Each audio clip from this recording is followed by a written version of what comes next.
This is BBC News from London. Buckingham Palace has announced the death of Her Majesty Queen Elizabeth II.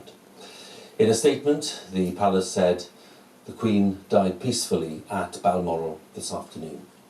The King and the Queen Consort will remain at Balmoral this evening and will return to London tomorrow. The death of Her Majesty brings to an end the longest reign in British history, spanning 8 decades of immense change. Throughout that time, Her Majesty was the one constant presence in public life, a head of state who personified stability and reassurance. Her life had been dedicated to the service of the people, and her reign was characterised by a steadfast sense of duty. Elizabeth was just 25 when she came to the throne in 1952 on the sudden death of her father, King George VI, as Britain was still recovering from the Second World War. She was sustained by her 73-year marriage to the late Prince Philip, her strength and stay, as she once described him, who was at her side for 3 major Jubilee celebrations. Elizabeth II was the most widely travelled head of state in history, the Queen of 15 nations, head of the Commonwealth of 54 countries and territories. Her Majesty's death brings the second Elizabethan age to a close, and a long and momentous chapter in British life, a reign marked above all else by a sense of service to others, a reign unlike any other in the long history of Britain and the Commonwealth. Our royal correspondent, Nicholas Witchell, is with me as we report the news of the death of Her Majesty Queen Elizabeth II. And one thinks immediately, Nick, first of all, of the loss for the royal family. One does. This, for the nation, for them, this is an absolutely massive moment. The moment that so many people have dreaded for so long has come. It's a moment of great solemnity and national sadness.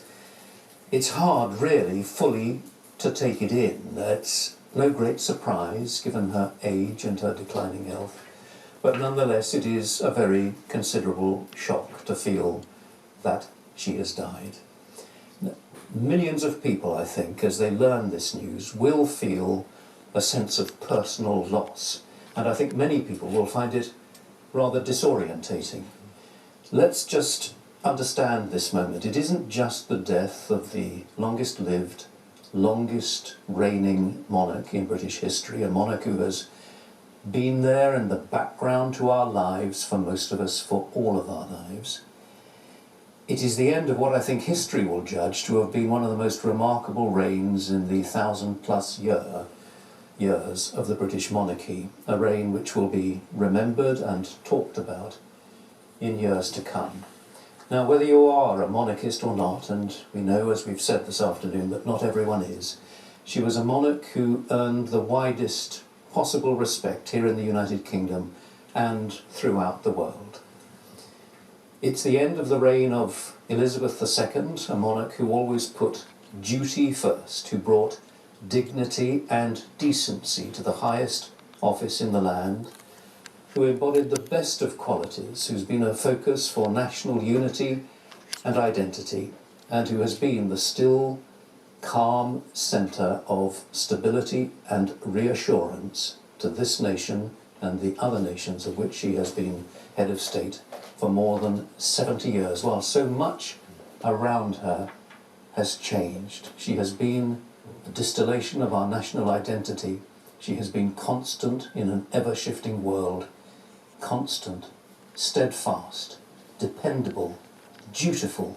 These are all rather old-fashioned words, old-fashioned concepts even, but I think that they sum up what she brought to the role of monarch. We recall the pledge she made on her 21st birthday. I declare before you all that my whole life, whether it be long or short, shall be devoted to your service. Well, she truly remained true to that pledge. It was a life of finely judged service, true to the principles of constitutional monarchy, driven by duty, sustained by faith. And we recall also the message that she issued when she reached her 70th birthday in February of this year. You remember the message that was issued? She wrote, "I remain eternally grateful for and humbled by the loyalty and affection that you continue to give me." She said, "I look forward to continuing to serve you with all of my heart." And she signed that message, "Your servant, Elizabeth R." Well, that servant has gone. The end of the reign of Elizabeth II. Elizabeth the Great, as many people will regard her. That reign has ended. And we have a new king. Yes. The crown passes invisibly, but immediately, imperceptibly. Charles is now our king and our head of state. Camilla is now Queen Consort.